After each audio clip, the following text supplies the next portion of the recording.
Opa, boa noite a todos e a todas. Sempre um prazer renovado estar aqui no Chico Xavier de Camusim, de São Félix. Muito bom. Foi a segunda vez, né? Mas sempre é uma coisa muito boa. Quando a gente é chamado numa casa e chamam novamente, é porque a palestra não foi desprezível, né? Foi uma palestra boa, né?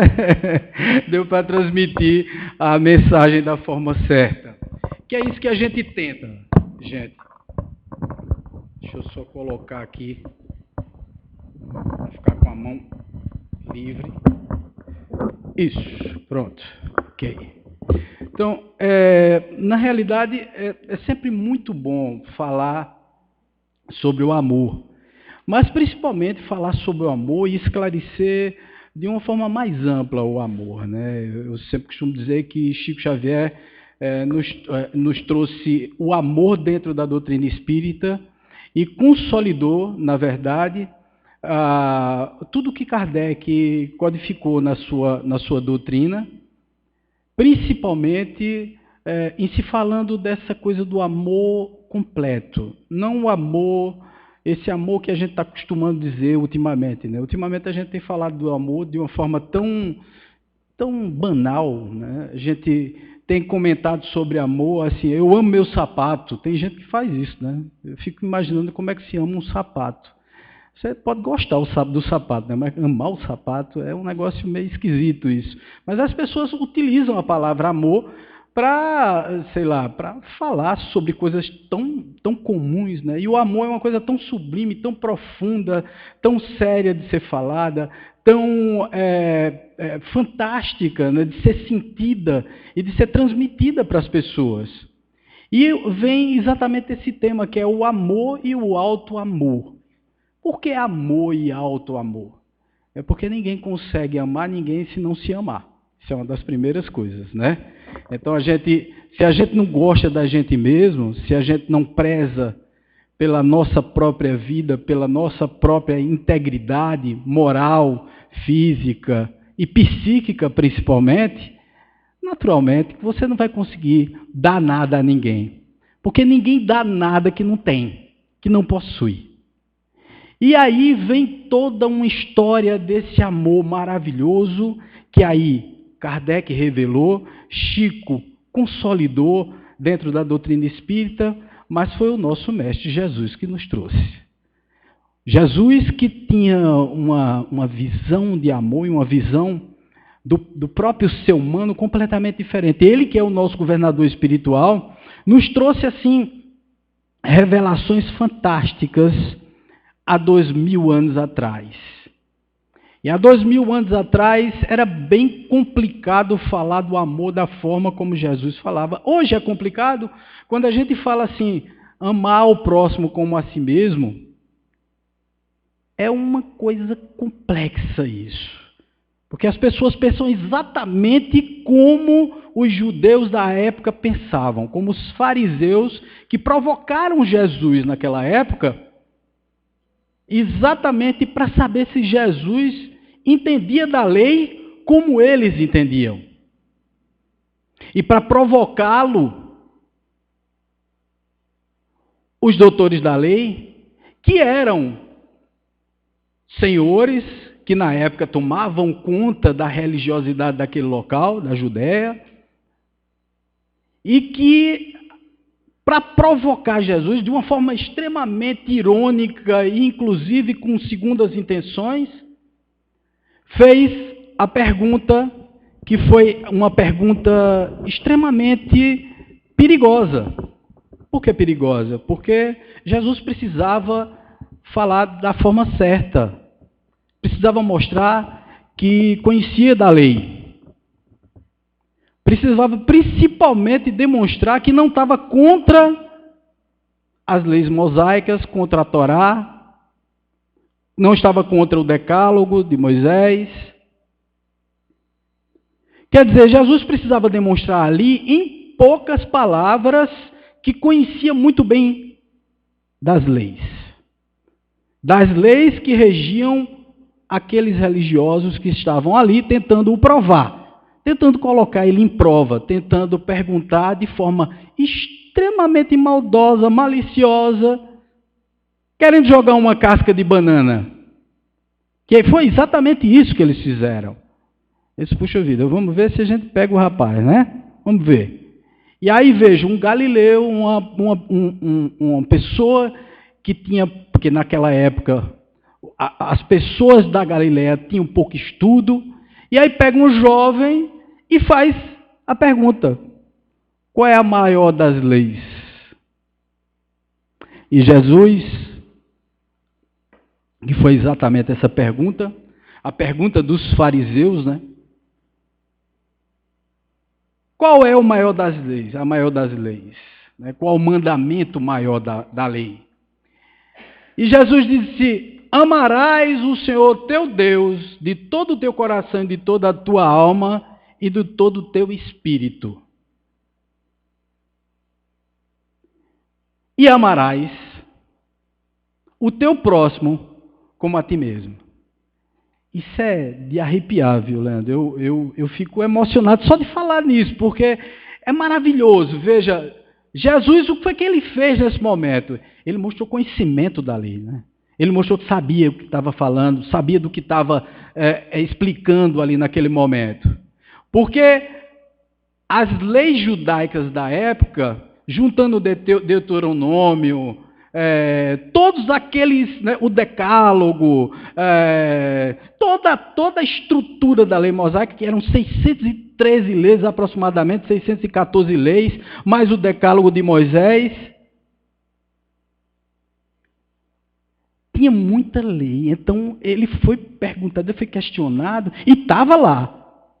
Amar a Deus sobre todas as coisas era uma das principais leis. Mas aí ele contrapôs isso assim: e amar o teu próximo como a ti mesmo. Nesse momento, o que é que Jesus faz, né?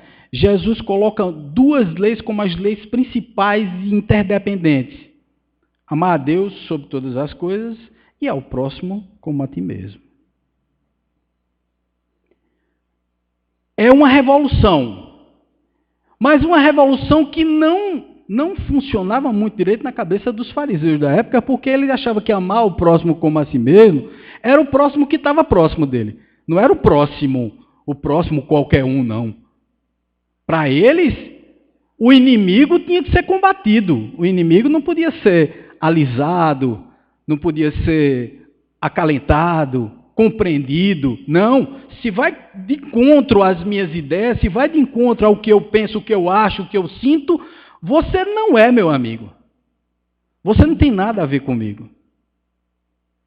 E Jesus, mostrando um conhecimento tremendo naquele momento, passa essa mensagem onde, de certa forma, calou os fariseus ali naquele momento, demonstrou que conhecia das leis, porque ele conhecia desde os 12 anos de idade que ele ia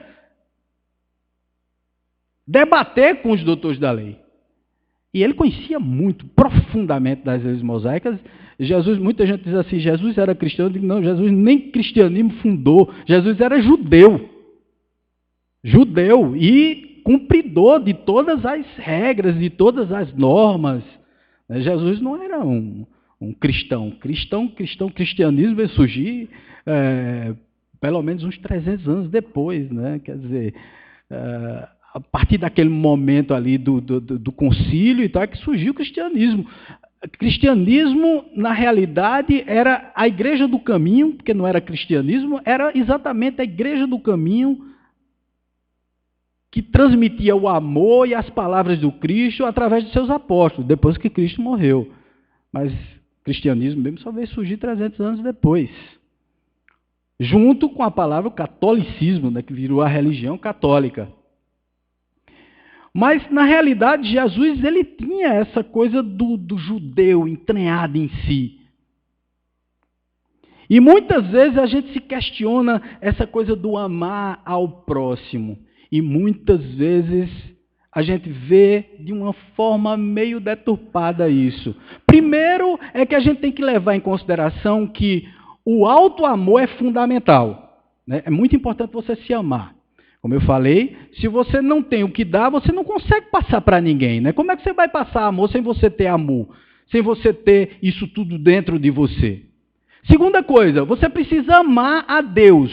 E aí envolve todas as leis universais da harmonia, do amor, do equilíbrio, do se doar, da caridade, de tudo, tudo, junta tudo numa só. Eu preciso amar a Deus e as leis que foram colocadas por ele no universo e que, no entanto, fazem parte de toda a estrutura.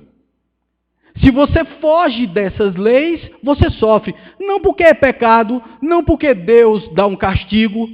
Não é castigo, é porque você saiu da harmonia das leis do universo. Então você precisa amar a si, amar a Deus e as leis de Deus, e amar o próximo, porque essas três coisas estão juntas. Elas não estão separadas. Elas não podem ser dissociadas, elas não podem ser colocadas, cada uma, não, bom, eu amo a Deus, mas daí a amar meu próximo, não, aí vai uma distância muito grande. O camarada faz uma covardia danada comigo e tal, eu vou amar ele. E Jesus depois, não junto dos fariseus, Jesus ainda completou. Ele disse, você tem que amar ao próximo como a si mesmo, inclusive amar os seus inimigos. Porque amar amigo é muito fácil também. Ah, não, fulano de tal é meu amigo, então eu amo ele, né? Eu amo demais, eu tenho um verdadeiro carinho por ele, porque ele é uma pessoa aproximada de mim. É muito fácil amar o pai, amar a mãe, amar o irmão, amar aquele amigo que está junto de você o tempo todo. Danado é você amar quem lhe coloca cruzes de ferro, e foi definido inclusive por Emmanuel, cruzes de ferro e cruzes de palha. E, inclusive, Emmanuel esclarece que as cruzes de ferro são até mais fáceis de serem superadas, né? Quem são os amigos que lhe colocam cruzes de ferro? São aqueles que lhe provocam, né? Lhe caluniam. E essas cruzes de ferro são engraçadas.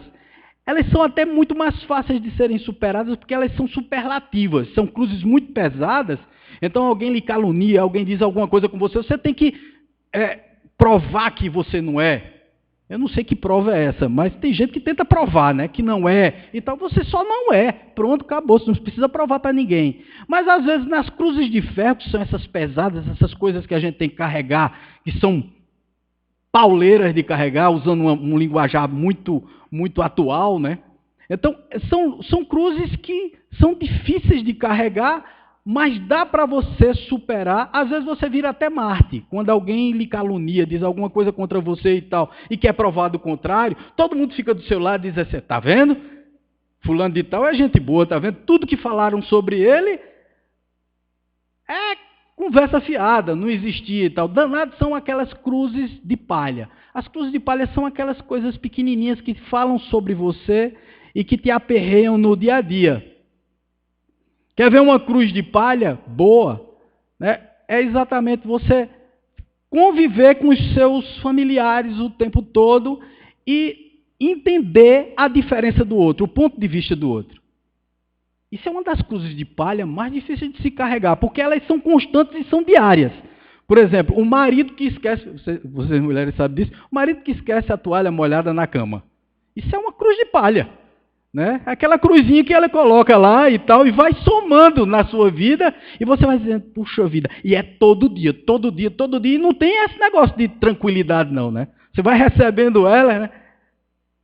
É o marido que aperta demais o tubo da pasta de dente, e aí você chega lá e vê a pasta de dente. É a mulher que está o tempo todinho, né, querendo comprar coisas e tal, e levando cartão de crédito, estourando cartão de crédito no shopping. Essas são as cruzes de palha que a gente tem que carregar no dia a dia. E são muito mais difíceis do que as cruzes de ferro, porque as cruzes de ferro são desafios assim, muito pesados, né? Muito difíceis de serem superados. Mas na hora que você encara essas cruzes de ferro, é uma doença, é uma calúnia, é uma difamação, é alguma coisa que alguém conversou sobre você, sobre sua capacidade profissional, sobre sua honestidade. Essas aí você consegue na hora você fica chocado, chateado, triste, é um baque danado, mas aí, se você é uma boa pessoa, e se você é uma pessoa que vai transformar tudo aquilo numa coisa melhor, admitindo inclusive que pode ter errado em alguns momentos, você supera facilmente. Danada é a cruz de palha. A cruz de palha é aquela que você tem que suportar mesmo. E por que casamento se acaba tão cedo, né, hoje em dia? É porque as pessoas não conseguem mais carregar as cruzes de palha por tanto tempo. Porque simplesmente não respeita, eu vou usar uma palavra aqui, que é uma palavra da gente, né? Não respeita o pantinho do outro. Né? Porque o outro tem um pantinho danado, faz tal coisa, faz, né? E aí você não consegue admitir aquilo. E você ignora, e você fica bravo, e você vai carregando aquilo vai te dando mau humor. Quer ver uma cruz de palha difícil de carregar na nossa sociedade? É você sair de casa e alguém te trancar no carro. E você se controlar suficientemente para não chamar um palavrão ali naquele momento. É uma cruz de palha. É a cruz da convivência com o outro, é a cruz da convivência com o próximo. Então, veja o sentido disso tudo, né? Eu me colocar no lugar do outro. Poxa vida, por que é que alguém passou por minha frente e me trancou com o carro? Por que é que aconteceu isso? Será que aquela pessoa não estava com algum problema? Não estava numa situação muito difícil? Será que não tinha alguém doente dentro do carro e por isso a pessoa cometeu essa barbeiragem, né? Então, se colocar no lugar do outro e até se doar para o outro é uma das coisas mais difíceis que existe no mundo. Eu me lembro aqui de uma história, e eu botei aqui, inclusive, porque eu achei muito interessante a história, que é a história do senador Túlio Cícero, né?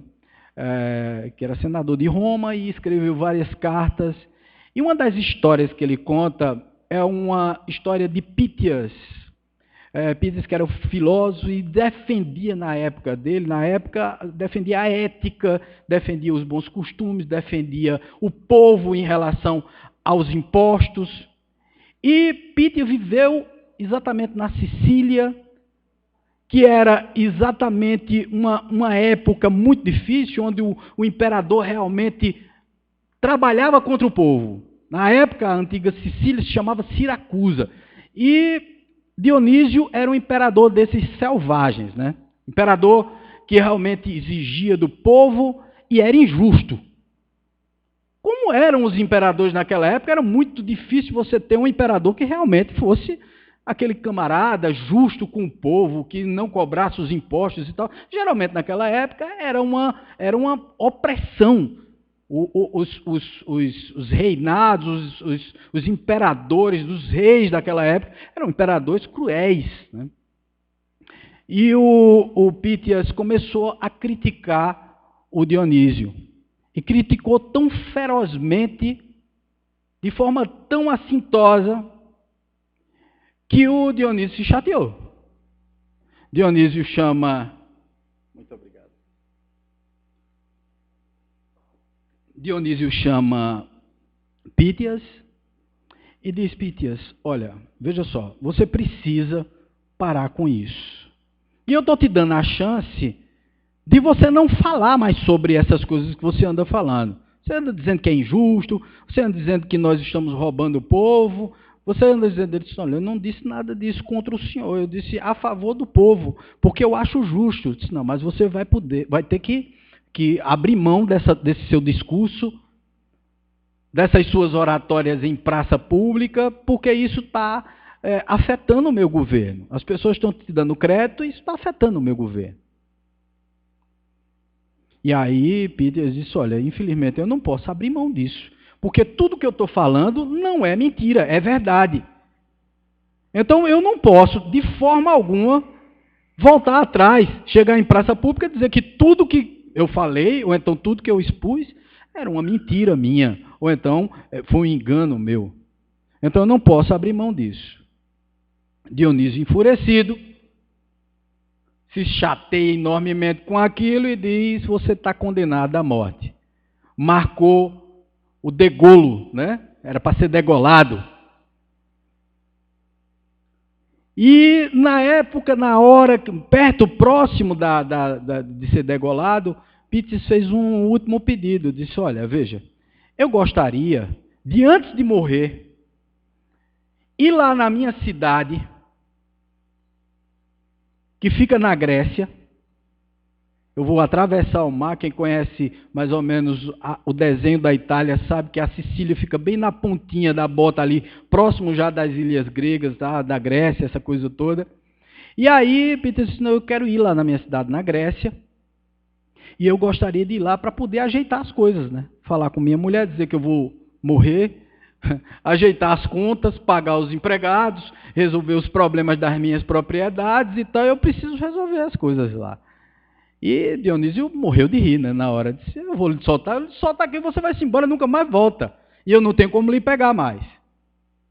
Aí tinha o Damos, que era um Damão, ou Damos, né? Que era uma pessoa, um discípulo de Pítias, que vivia seguindo ele. E Damão soube da questão, e que o Pítias ia ser degolado, e Damão foi lá e disse ao imperador Dionísio, Dionísio, olha, eu fico no lugar de Pítias. Eu fico no lugar dele, e caso ele não volte, você pode me degolar no lugar dele. Dionísio olhou para Pítias, olhou para Damão e disse, você sabe o que é que você está me propondo? Se ele não voltar, quem morre é você. Ele disse, sim, mas eu acredito que ele vai voltar. Eu confio nele. Veja que prova de confiança no amigo, né? Se eu confio nele, ele vai lá, vai resolver os problemas e vai voltar. E aí ele ficou no lugar, o Dionísio aceitou a troca. Você fica, o Pítias vai resolver o problema dele, e quando ele voltar, a gente troca os lugares. Passou o tempo, o Pítias foi embora, foi para a cidade dele, e passou a época do prazo em que ele ia ser degolado, e nada de Pítias chegar. E Dionísio disse, infelizmente, quem vai é você. E no dia do degolo, mas exatamente no dia, Pítias aparece estrupiado, todo quebrado, maltrapilho, e disse, olha, me desculpa, eu cheguei atrasado, mas graças a Deus para evitar a sua morte. Porque o navio naufragou, depois eu tive como me salvar, e cheguei na praia, e tal, depois fui assaltado, fui agredido. Então eu não tive como chegar aqui antes.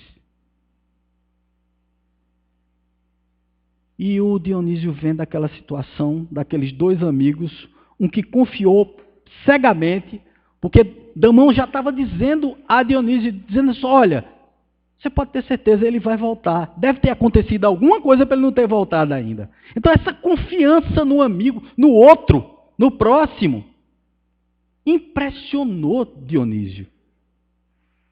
E com a volta de Pítias, essa prova de amizade, de honestidade, de correção, de ética que Pítias demonstrou ter, que não era só falar, ele não falava só de ética, ele praticava a ética, ele praticava a moral. Então Dionísio ficou tão impressionado que simplesmente liberou os dois. Disse, olha, eu não quero aqui mais. Mas vocês estão liberados para ir embora daqui da Sicília, e vocês podem ir embora para a Grécia, ou para onde vocês quiserem. Só não pode ficar mais aqui, porque senão eu vou ter que matar vocês dois. E os dois foram embora, e Dionísio ficou extremamente tocado com isso. Isso mudou completamente a vida de Dionísio desse momento em diante. Porque ele ficou impressionado como era que um se colocava no lugar do outro dessa forma. Como é que alguém oferecia a própria vida pela honestidade do outro? Quem é que consegue fazer isso, né? Quem é que de nós consegue fazer uma coisa como essa? Quem é que de nós se coloca no lugar do outro? Quem é que de nós não se revolta com determinadas coisas?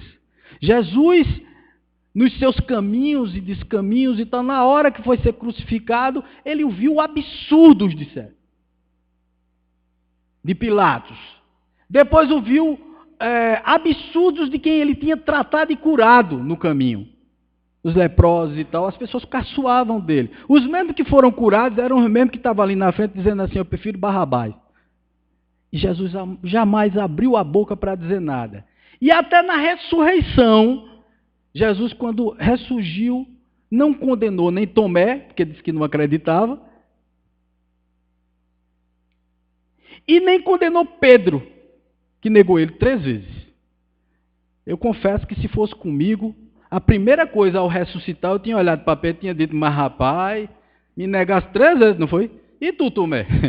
Que nem acreditar em mim, tu acreditasse. Então, quer dizer, a gente é muito falho, a gente comete muito essas coisas aqui na Terra e acha que isso tudo é extremamente normal, mas Jesus já prevendo isso, Jesus colocou todos os seus posicionamentos evangélicos através dos evangelistas, e ele disse assim, amai a Deus sobre todas as coisas e ao próximo como a ti mesmo, e sobretudo ele disse, sedes perfeitos como o vosso Pai o é. O vosso Pai. Quando Jesus se referia a Deus, Jesus se referia de 3 formas. Era o meu Pai, o vosso Pai e o nosso Pai. O meu Pai, o vosso Pai e o nosso Pai. Quando ele falava o nosso, era o Deus que tanto a humanidade conhecia e podia compreender, como ele também, lógico, que conhecia muito profundamente a Deus. Quando ele dizia, o meu Pai, sendo perfeito como o meu Pai o é, ele estava querendo dizer ali que era o Pai que vocês, quer dizer, os humanos, as pessoas que estavam ali na frente, não compreendiam, não alcançavam o poder do perdão, o poder da beleza de um Deus soberanamente justo e bom. Aliás, não era nem o poder do perdão era do vosso Pai. Porque Deus não precisa perdoar ninguém. Só quem perdoa é quem ficou magoado. Deus não fica magoado com você, ele é onisciente, já sabe o que vai acontecer com você de todo sempre. Ele já sabe o que você vai fazer. Ele já sabe o que você vai praticar. Então ele não precisa lhe perdoar. Não, eu estou pedindo perdão a Deus. Não se dê esse trabalho. Você peça perdão a você mesmo, a sua própria consciência. Porque o que pesa é a sua consciência. O seu pecado é a sua consciência. Então não peça perdão a Deus, peça perdão a você mesmo. Faça as coisas diferentes do que você vem fazendo ultimamente. A última palestra que eu dei aqui, o Leandro, foi exatamente sobre a conveniência moral. Porque nós temos muitas conveniências, né? Então nós achamos que podemos fazer, acontecer, elaborar pensamentos, tratar as pessoas de tal jeito ou qual jeito e dizer assim, poxa vida, não, isso é a forma como eu entendo a Deus. É muito interessante isso. Isso é a conveniência moral. As pessoas querem colocar um Deus que é um Deus ajustado à moral de cada um, ou à falta de moral de cada um. Que é aquele Deus que, não, ele se ajusta ao meu pensamento. Então eu posso fazer todo tipo de bandalheira, que está tudo certo. Deus não está ligando para isso. Realmente, Deus, ele sabe que você vai fazer essas besteiras todas. Muitas pessoas chegam para mim e dizem assim, puxa vida, eu não acredito em Deus. Eu digo, o problema não é você não acreditar em Deus. O danado é no dia que ele deixar de acreditar em você. Agora, você não acreditar nele, isso é besteira. Você não precisa acreditar nele, ele já acredita em você, está tudo certo, está tudo uma beleza, está ótimo isso. Deus acredita em nós, Deus é onisciente, onipresente, soberanamente justo e bom. Deus sabe de tudo, sabe o que vai acontecer agora, sabe o que vai acontecer daqui a um pouco tempo, sabe das falhas que eu vou cometer. Se ele é onisciente, ele sabe do passado, presente e futuro. Vocês concordam comigo? Então, lógico que ele sabe o que é que eu vou fazer. Eu tenho que ter a condição de entender o meu Deus e começar a praticar, por exemplo, o perdão.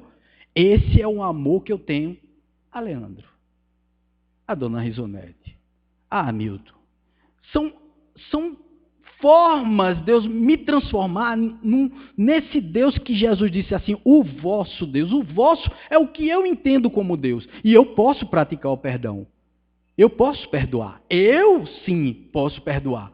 Deus já te perdoou. Deus já sabia o que era que ia acontecer na tua vida. Já te perdoou há muito tempo. Aliás, Ele não precisa te perdoar. Ele é um ser maior do que isso.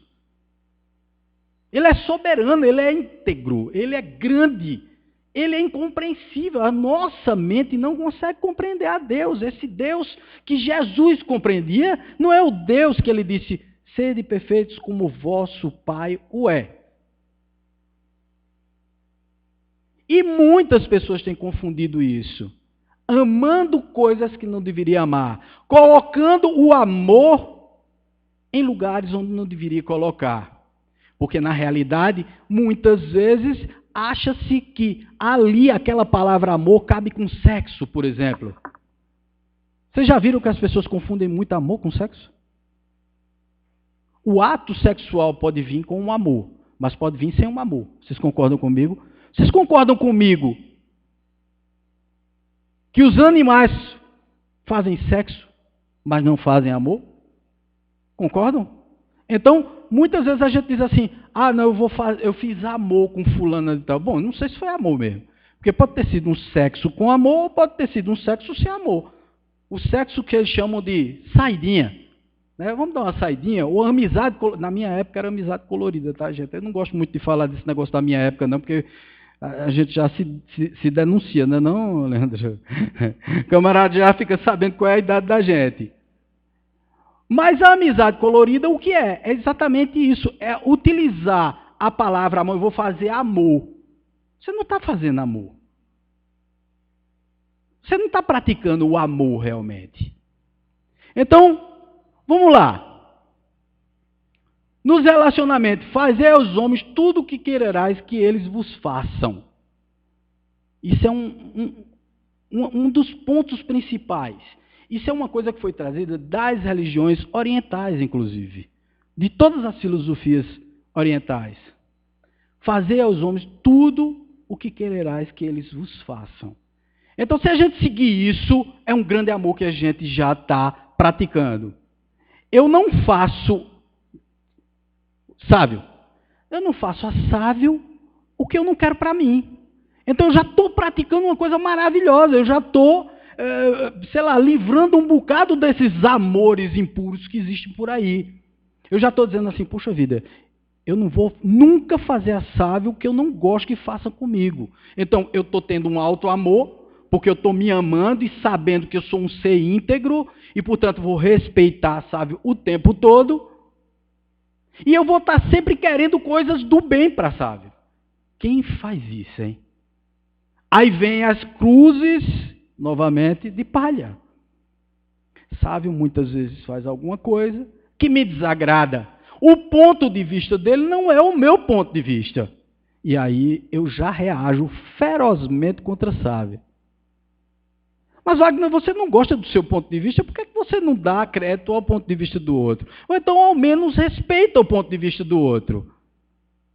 São outras cruzes de palha que nós carregamos na vida e não temos tolerância suficiente para poder superar essas cruzes de palha. Trabalhar essas cruzes de palha no nosso dia a dia.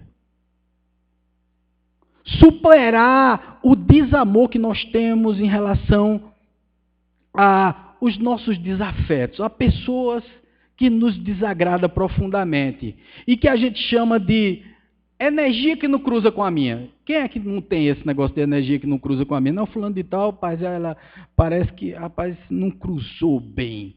Meu espírito não se deu com o dela. E o interessante é a gente chamar assim, meu espírito, como se a gente não fosse um espírito. Meu espírito, parece que eu tenho um corpo, assim, o corpo sou eu, e eu tenho um espírito. Não, é o contrário, viu, gente? A gente tem um espírito que tem um corpo, e não um corpo que tem um espírito. Então, veja, o raciocínio. Não, eu não me dou bem com fulano de tal, então, portanto, assim, as almas não cruzam. Você sabe que isso é provado cientificamente, que muitas vezes não tem nada a ver com a parte espiritual, essa coisa de você antipatizar com alguém. Vamos ver aí um exemplo bem claro. Veja só. Você estava no útero da sua mãe, lá para o 8º, 9º mês, e a sua mãe não lhe queria de jeito nenhum. Sua mãe usava um perfume, alfazema. Tá? Alfazema. Sua mãe usava alfazema. E aí você, lá no útero, já recebe as impressões do não querer, da malquerência, né? Sua mãe não queria você no mundo. Você nasce, sua mãe continua usando alfazema. Você é maltratado durante a infância toda. Depois, durante a adolescência, sua mãe morre. Aí você se esquece daquilo tudo, tal, supera a vida, vai para a vida, tal, vai trabalhar. Quando é um dia você entra no seu trabalho e eis que tem alguém usando alfazema. E você imediatamente diz, eu não gosto dessa pessoa. O que você não gosta é do perfume dela, não é da pessoa. Então, muitas vezes, a gente confunde as coisas, a gente embaralha tudo. Às vezes não tem nada a ver com... não, é espiritual. Por isso que eu digo, minha gente, a gente tem que ter tolerância. Muitas vezes a gente ignora a outra pessoa porque simplesmente a gente não cruzou. Eu não bati com essa pessoa. Eu não gostei. Situações podem causar isso. Situações do passado que alguém repete na sua frente pode te causar uma antipatia. Você teve uma tristeza com alguém, até depois de adulto, você teve alguma decepção no seu trabalho, ou então com algum teu político da cidade, você fica detestando políticos. Então, se alguém se apresenta como político, você já não gosta. São as memórias que nós trazemos. Então, não tem nada a ver com o espiritual. Às vezes, a gente tem que tolerar, tem que entender as pessoas, mas não é só tolerar, a gente precisa amar as pessoas. Superar essa coisa de apenas tolerar. Não, eu apenas tolero fulano de tal que entra aqui em casa ou que entra aqui no centro. E o pior é o seguinte, é que às vezes dentro do centro espírita tem isso. As pessoas mal se falam, às vezes até brigam por postos, Leandro, dentro do centro espírita. É impressionante isso. Como se a doutrina que Kardec trouxe não fosse de puro amor. Não fosse uma doutrina do perdão, da compreensão. Outro dia uma pessoa chegou para mim e disse assim, Wagner, eu estou tão decepcionada com o centro que eu frequento. Eu digo, o que foi que houve? Eu disse, não, as pessoas são mesquinhas, Wagner. Falam mal uma da outra, é uma fofoca danada lá dentro. É um tititi. E as pessoas às vezes falam mal de você, eu mesmo, a pessoa já falou mal de mim lá. Eu estou decepcionado com a doutrina espírita. Eu digo, não se decepcione com a doutrina espírita, não. Doutrina espírita é um movimento espírita é outro completamente diferente. E se esse povo, dentro da doutrina espírita, Wagner, eu digo, pois é exatamente onde eles devem estar. É dentro da doutrina espírita. Você acha que espírito impuro está onde? É dentro da doutrina espírita. É dentro das casas evangélicas, é dentro das igrejas católicas. É lá que eles precisam depurar a alma, melhorar. Cada um com sua filosofia, cada um com sua evolução espiritual, mas cada um vai caber dentro do padrão que deseja caber. E se isso melhora a pessoa... Um outro dia chegou uma pessoa para mim e disse, mas eu estou tão triste com a minha filha. O que foi que aconteceu? Eu disse, não, Wagner, ela era católica, devota de Nossa Senhora, e aí, de repente, virou evangélica. Agora não quer uma imagem de Nossa Senhora dentro da casa dela. Estou decepcionada, não sei o que. Eu digo, bom, além das decepções que a senhora teve, como está sua filha hoje? Como ela estava antes e como é que está agora? Veja o que é o amor. Como é que a gente tem que colocar o amor no próximo, se amando. Porque é o seguinte, essa compreensão da diferença do outro, da melhoria do outro, só se dá quando a gente entende que a gente precisa se melhorar. Precisa ser melhor a cada dia. Aí eu perguntei, como é que está ela? Wagner, ela parece que a igreja evangélica fez muito bem a ela. Porque, olha, reclamava de tudo, só vivia doente, só vivia reclamando, só vivia dizendo coisa com o povo, vivia sendo maledicente, não sei o que, bababá. Agora está uma seda. Me ajudando em casa, simpática com todo mundo. Eu digo, criatura, e tu não está achando isso bom? Quer dizer, o outro precisa seguir o teu caminho, o único caminho que existe é o teu. É exatamente essa falta de compromisso que nós temos com o amor. O amor, ele tem que ser amplo. Eu tenho que entender o que Leandro faz. Eu tenho que entender o que Dona Risonete faz. Eu tenho que entender o que as pessoas aqui fazem. Como elas se comportam. Me colocar no lugar delas, mas não me colocar no lugar assim para viver a vida delas, tá? Porque é um outro erro que se comete também. Muitas vezes a tua felicidade fica rifada a outra pessoa. Ah, não, eu só sou feliz se fulano de tal for feliz. Eu só vou ser feliz se por acaso fulano de tal ficar comigo, ou fulana de tal ficar comigo. Quer dizer, tu coloca todos os teus ovos numa cesta só. Tropeçou, caiu, quebra tudinho, né? Quer dizer, tua felicidade está na mão do outro. Tua felicidade não está nas tuas mãos. Não faz parte de você. Você não é feliz por você, você é feliz pelo outro. Seja feliz primeiro. Auto-amor é isso. Eu preciso ser feliz primeiro, porque eu não vou conseguir dar felicidade a ninguém. Eu preciso me amar primeiro, porque eu não vou conseguir dar amor para ninguém se eu não distribuir o amor em mim. E, por consequência, eu não consigo amar a Deus, porque eu fico muito envolvido entre a outra pessoa, porque aí eu endeuso muitas vezes outra pessoa. Eu já ouvi uma pessoa dizendo assim, olha, se meu marido morrer, eu morro junto. Eu digo, vixe, papai, vamos rezar para o marido dela não morrer, né? Porque senão essa mulher vai morrer junto. E é o que acontece muito. Chega num determinado tempo, cada um vai no seu tempo, a pessoa vai e o outro fica e entra em depressão. A tristeza é normal, comum. Tanto é que Chico Xavier tinha uma das atitudes mais belas que eu já vi na minha vida. Chico Xavier, como espírita, muitas vezes apareciam as mãezinhas lá que perderam seus filhos. Chico, como espírita, podia chegar junto e dizer, minha irmã, não precisa chorar, não. Ele está no plano espiritual maior. Sabe o que era que Chico fazia? Se agarrava com a pessoa e chorava junto com ela. Porque nesse momento eu preciso estar com o outro. Eu preciso estar no lugar do outro. Eu preciso sentir o que o outro está sentindo. Mas não me entristecer com o outro. Compreender apenas o que o outro está passando. Nos lutos, lógico que eu vou ficar triste. Wagner, eu soube que tu é espírita. Eu digo, sou. Mas, Wagner, vem cá, me diz uma coisa. Quer dizer, tu não fica triste com morte, não, é, bicho? Eu digo, fico muito triste. Disse, mas tu não sabe que tem outra vida? Eu digo, sei, mas fico triste. Mas a minha tristeza não passa do limite. Entendeu? Eu não vou ficar depressivo porque alguém morreu. Eu não vou ficar depressivo porque alguém me deixou. Eu não vou ficar depressivo. Por quê? Porque eu sei que eu preciso me bastar. É o auto-amor. Eu preciso me autopreservar. Isso em todos os aspectos, gente. No psicológico, no físico. Quer ver um exemplo do físico? Eu preciso me amar fisicamente. Por exemplo, eu agora, né, como eu não tomei café, já estou com fome, né? Então, quando chegar em casa, vai ser lá para as 10 horas da noite. Se eu comer 2 pratos de feijoada daquele caprichado, vou conseguir dormir? Então, eu preciso me preservar fisicamente. Então, eu tenho que ter amor ao meu físico. Preciso me preservar fisicamente. Auto-amor.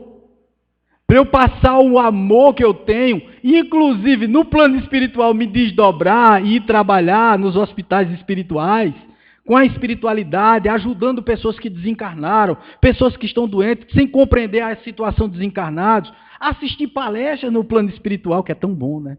Quem já teve a oportunidade de dormir e se ver assim diante de um palestrante daqueles bons, é muito gostoso. Você não consegue com um prato de feijoada no bucho. Não consegue. Não tem jeito. Porque o seu estômago está trabalhando. Você não consegue dormir, meu amigo. Você não consegue dormir direito. O teu organismo está trabalhando para processar a comida que você comeu. Então não tem saidinha de corpo. O espírito fica o tempo todo ali tomando conta. Porque os órgãos estão trabalhando a todo vapor para poder, né, depurar todo aquele entulho que você comeu. Quer ver o psíquico? o cuidado e o auto-amor psíquico, que é fundamental, gente, vigiai e orai. Você sabe o que é que você faz todos os dias? Você fica dependendo do Facebook e do Instagram. E sabe o que é que normalmente nós fazemos? Nós ficamos olhando na vida dos outros. Então você abre e vê a foto dos outros e diz assim, o outro, porque geralmente, né, as pessoas são de fantasia, né? Então as pessoas mostram ali a maior felicidade do mundo. Estou bem feliz, contente, aparece às vezes com as taças de champanhe, com a garrafa de vinho, comendo, viajando. Eu nunca vi ninguém tirar fotografia de momentos ruins da própria vida. Então você, cá, pobre mortal, quando olha aquilo, você diz, meu Deus, eu sou um miserável mesmo, porque eu estou aqui sofrendo. Eu estou triste, e essa pessoa está feliz desse jeito. Então, o mundo de fantasia dela te incomoda. Quer ver uma outra coisa psíquica que te incomoda e que se você não tomar cuidado, no teu alto amor você se prejudica? É ver coisas ruins. Tem gente que se acorda pela manhã, pasmem, primeira coisa que fazem, liga, eu vou citar o nome do programa, Na Hora da Justa. A Hora da Justa, pá, veja, é beleza, é uma maravilha aquilo ali. Se você tirar na minha época, eu vou dizer de novo, na minha época tinha botão rádio. Né? Então se você tirar o botão, jorra sangue. Porque fulano morreu, Beltrano foi assassinado, não sei o que, bababá, e você já acorda com aquele veneno. Você acha mesmo que você vai ficar bem durante o dia? Isso é a falta de auto-amor. Muita gente diz, Wagner, então a gente tem que ser alienado. Eu digo, de jeito nenhum. As má notícias, gente, chegam sem a gente precisar procurar. Então não precisa você ligar o rádio não, viu? Quando você for no meio da rua, alguém vai lhe dizer que alguém foi assassinado, que alguém morreu e tal. Mas você precisa mesmo ficar vibrando em cima disso? Procurando notícias ruins? Falando coisas ruins? Comentando situações escabrosas do seu próximo? Metendo a lenha, né, no outro? Porque é isso que a gente vê, né? A gente vê muito um metendo a lenha no outro. Oh, vamos criticar. Elogio que é bom, meu filho, você vê pouco. Agora, crítica é muito. Então, nesse momento, eu estou trabalhando o meu auto-amor e o meu amor ao próximo.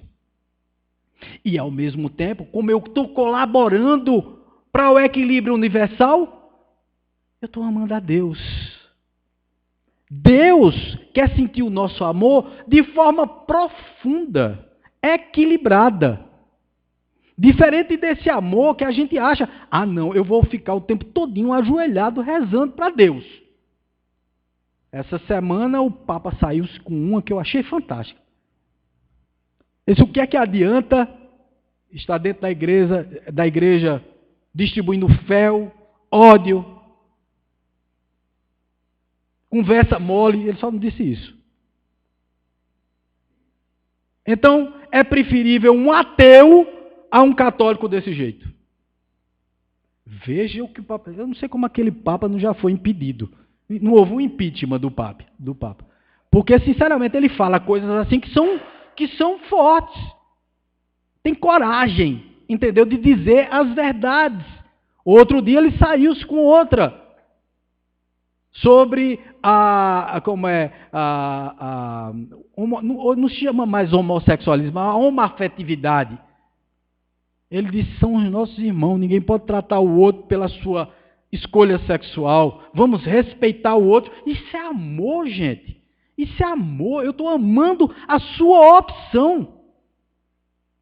Eu não sei como é que não foi empichado ainda o Papa. Porque ele diz cada uma coisa que você fica assim de queixo caído. E nós, nos centros espíritas, precisamos amar mais os nossos companheiros de jornada espírita. Kardec trouxe uma revelação, gente. Uma revelação moral e filosófica através da ciência. Ele perguntava aos espíritos, os espíritos respondiam a ele. Ele conversava com os espíritos diziam a ele, olha, é desse jeito. Olha, é o Cristo. Achei maravilhoso essa frase do banner, né? Cristo é a nossa meta, o nosso objetivo, é o nosso norte. Cristo é o nosso norte. Eu não posso me comparar com Cristo. Não posso, mas eu posso perseguir. Eu posso perseguir os objetivos. Que é o meu objetivo do perdão, é o objetivo da compreensão. É entender que nem sempre porque o outro discorda de você, ele está contra você, não. Olha, discordar, qual é o problema? Não tem problema nenhum, não. Se preserve, tanto quanto possível, se preserve dos maus pensamentos, das más situações. Se alguém está lhe querendo mal, é lógico que você não vai estar, porque é o seguinte, o perdão que Cristo colocou foi aquele perdão de se colocar no lugar do outro, mas veja, se o outro está fazendo alguma coisa que vai prejudicar a tua evolução, você nunca viu Cristo. Cristo andava assim com os criminosos e tal, todos eles arrependidos. Com Maria Madalena, ao levantar, ele disse, vai e não peque mais. Era a recomendação do Cristo. Se distancia disso, está distante de mim. Está distante de Deus. Quer dizer, está distante da harmonia das leis universais, as leis naturais. As mesmas leis naturais são as leis universais, são as leis de Deus. São a que equilibra a sua consciência. Se eu não durmo bem de noite, pode catar. Alguma coisa eu fiz durante o dia ou eu ando fazendo em algum momento.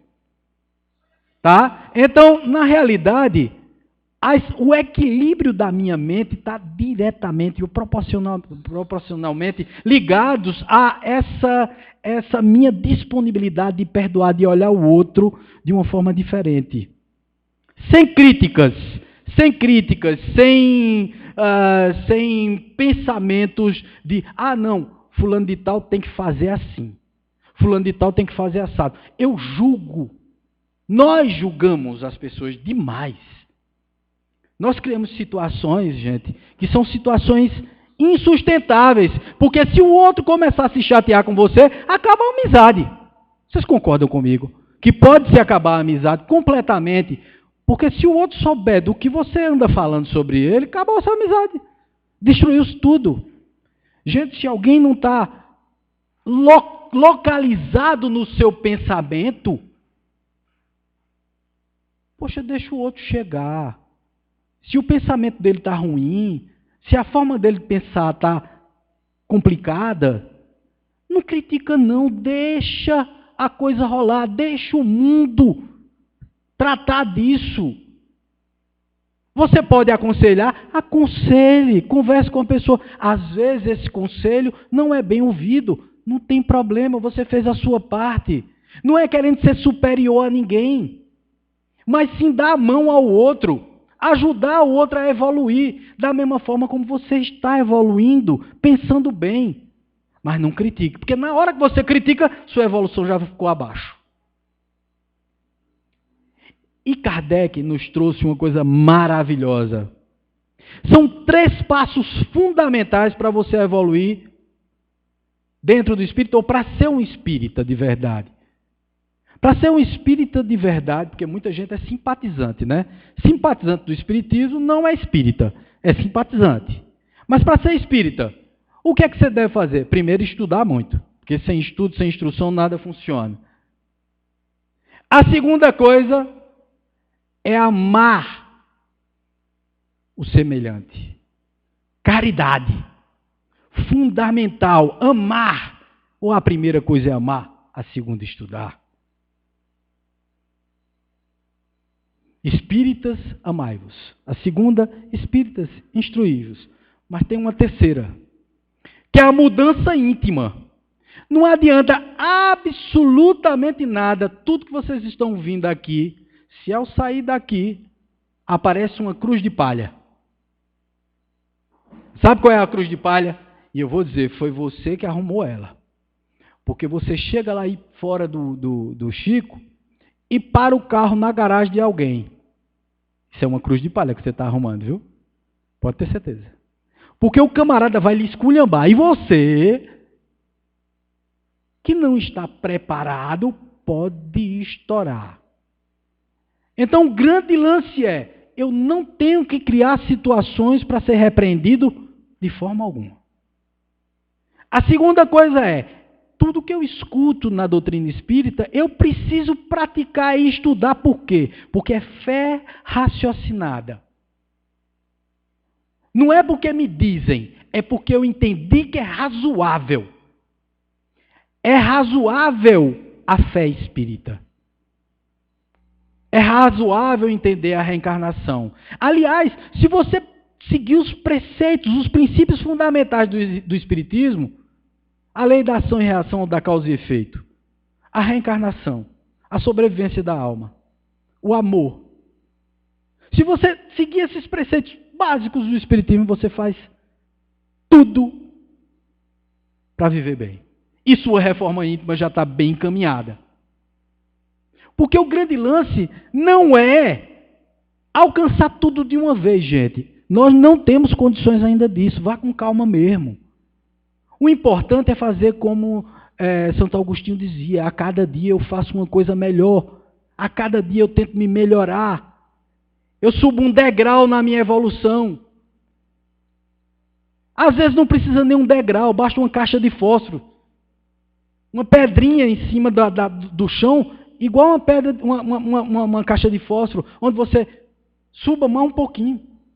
Subir, que eu digo, não é de forma orgulhosa, mas sim de forma pura. Aquela coisa de olhar para o outro e dizer assim, poxa, eu compreendo a situação do outro. Se eu chegasse para vocês aqui e dissesse assim, puxa vida, o que é que vocês acham daquelas situações onde uma criança chega precisando de sangue no hospital, o pai chega com ela, mas o pai, me parece que é adventista, né? É adventista que não permite que faça transfusão? Qual é? Oi? Testemunha de Jeová. Desculpa os adventistas, viu? Testemunha de Jeová. E aí a criança está lá, precisando de sangue, quase morrendo, e o pai prefere que ela morra do que receba o sangue. Você se revolta, não se revolta? E aí aconteceu uma coisa como essa. Um palestrante espírita, Dr. Dácio, falou sobre isso. Muito interessante. Ele disse que uma certa vez chegou uma criança precisando de sangue. Veja o que é se colocar no lugar do outro. Prestem atenção nisso. Criança precisando de sangue. O pai disse que não ia querer, porque senão a criança ia para a danação do inferno. Que é exatamente o fundamentalismo religioso, né? A gente sempre pensa que fundamentalismo religioso só existe lá no Oriente Médio, né? Os caras se estourando, se detonando os outros. Mas fundamentalismo religioso existe aqui. Mas a gente tem que entender o outro também, até no seu fundamentalismo. A criança chega precisando de sangue, aquela agonia danada, o pai não deixa, mas chega uma ordem do juiz obrigando para a criança tomar o sangue. A criança toma o sangue, se salva, o pai vai embora, abandona a criança. Abandona. Deixa a criança no hospital e vai embora. Passou uma semana, 2 semanas, o pessoal do hospital acionou a justiça. Aí obrigaram o pai a vir pegar a criança. O pai chegou morrendo de chorar, porque tinha deixado a criança, mas que precisava deixar. Porque na visão da religião dele, que ele tem fé profunda naquilo lá, a criança dele agora vai para o inferno. Ela ia morrer sem sangue, mas ia ser salva. Mas agora que tomou sangue, vai para o inferno. Então ele vai, antes ela tivesse morrido e tivesse ido para o céu, do que agora salva no corpo físico, mas condenada ao fogo do inferno quando morrer mais tarde. E ele morria de chorar em relação a isso. Veja que situação difícil isso. Não é difícil da gente compreender? É muito difícil, gente.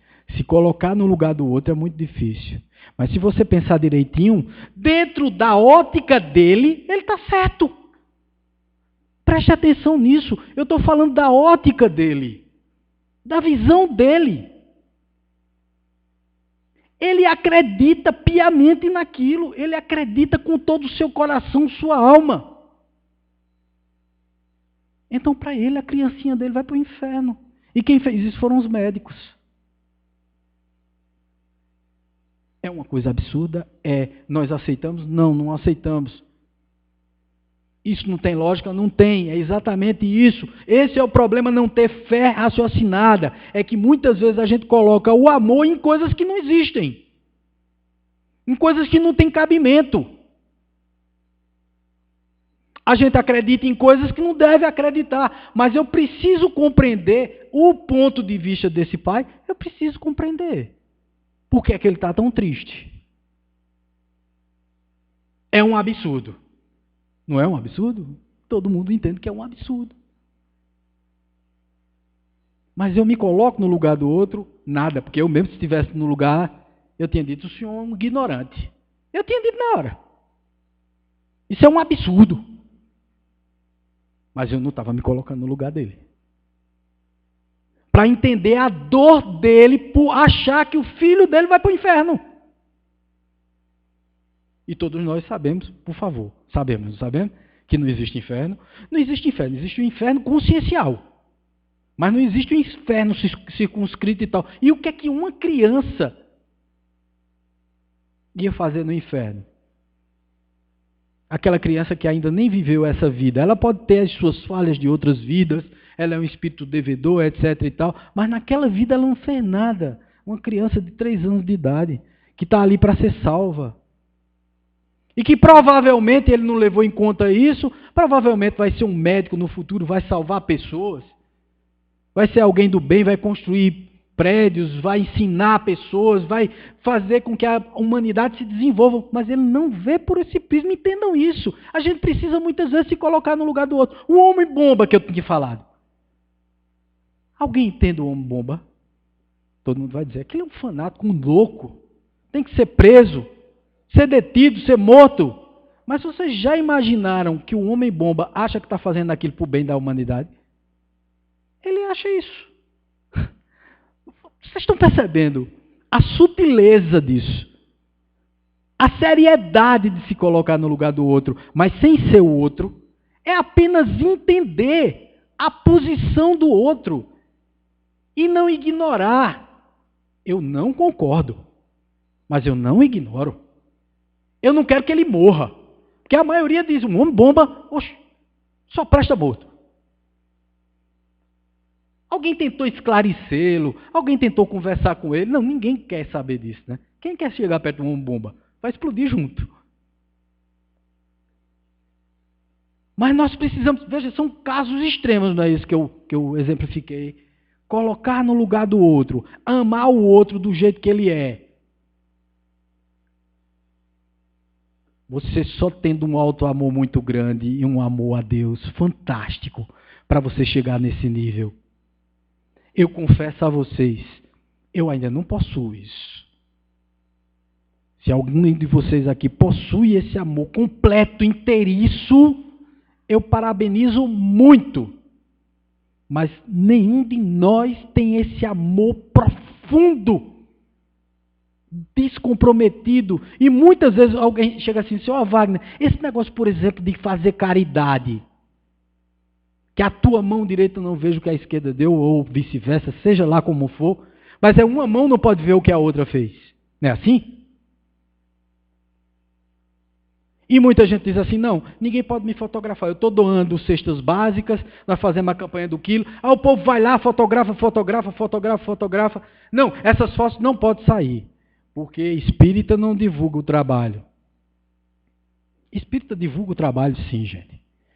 Para que as outras pessoas se mirem no exemplo e comecem a fazer aquilo ali. Você sabe qual é a verdadeira caridade? A caridade se dá com você quando você faz e nem nota que está fazendo. Você está fazendo o bem, mas você nem nota. Alguém aqui lhe alerta e diz assim, mas rapaz, tu está só fazendo coisa boa. Aí você diz, oxente, eu estou fazendo o que de coisa boa? Eu nem notei que estou fazendo nada de bom.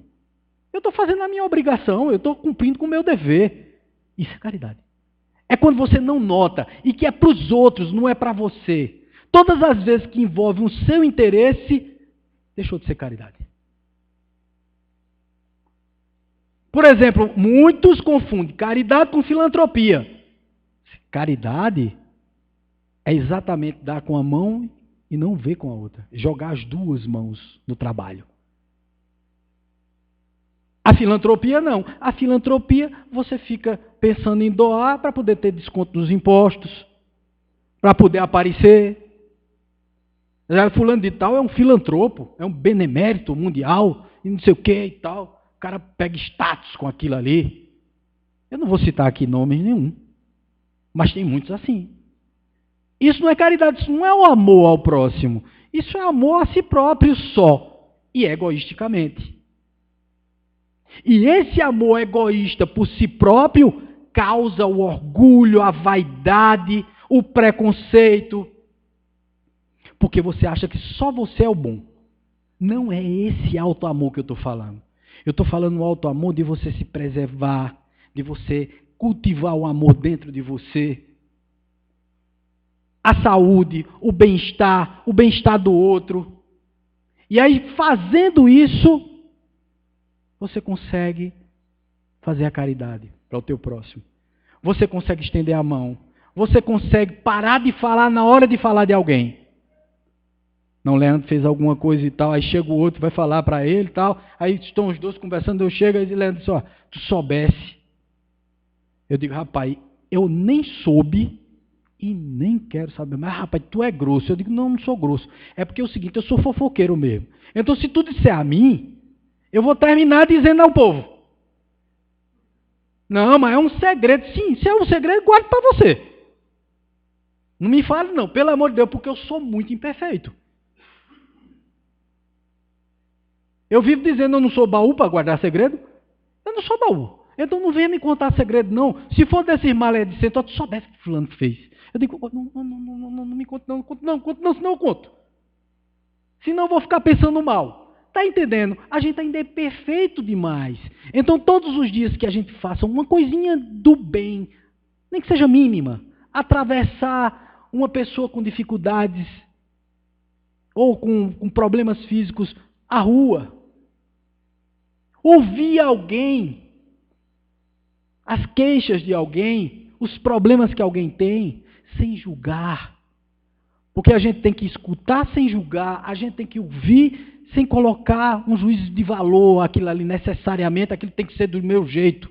Ou então você tem que fazer desse jeito. Não, escute, apenas escute o outro. Isso é um grande bem que você faz. Vocês já perceberam que as pessoas que são mais amadas são aquelas que mais escutam? Já perceberam isso? Se você vai falar com alguém e alguém vai se intromete, mas você não deve fazer isso, não deve fazer aquilo, não deve fazer... Você fica logo chateado. Como dizem por aí, você se arreta logo, não quer mais saber do papo com essa pessoa. Por quê? Porque você se chateia, aquilo ali não é legal, não é bacana. Espere, deixe o outro falar, deixe o outro desabafar com você, isso é um grande bem que você faz. Desculpa o horário, é porque eu estou olhando ali o relógio, não tá indicando, não está certo, tá? Não, tá certo? Tá? Então, pronto, então vamos lá.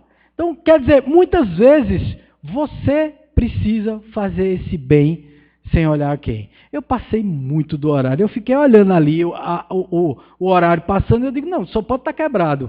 Mas não, estava certo. Me perdoem, é porque eu fiquei achando que estava quebrado o relógio. A gente vai falando, se empolgando, né, e o tempo corre solto. Gente, muito obrigado pela atenção de vocês. É sempre um grande prazer, Leandro, estar aqui no grupo de estudos espíritas Chico Xavier de Camusim, nosso irmão do Chico Xavier de Caruaru. E, na verdade, falar sobre perdão, amor e tal, realmente empolga a gente, deixa a gente tão empolgado que a gente passa do tempo. Tá certo? Então, um beijo no coração de todos vocês. Muito obrigado pela acolhida. Até a próxima. Pronto, vamos fazer a nossa prece, fechar os olhos e vibrar positivamente, agradecendo nesse momento a assistência espiritual que nos foi dada e principalmente a inspiração através dos espíritos de luz que chegaram e que se fizeram presentes nesse momento para nos passar a melhor palavra, a melhor mensagem desse momento.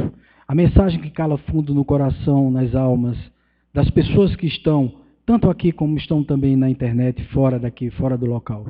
Então, que essa energia do bem, do amor, da paz se espalhe para toda a vizinhança, para as pessoas de nossas famílias, para o mundo, enfim, que está tão necessitado de amor, de compreensão e principalmente de trabalhar o alto amor e o amor a Deus. Que assim seja.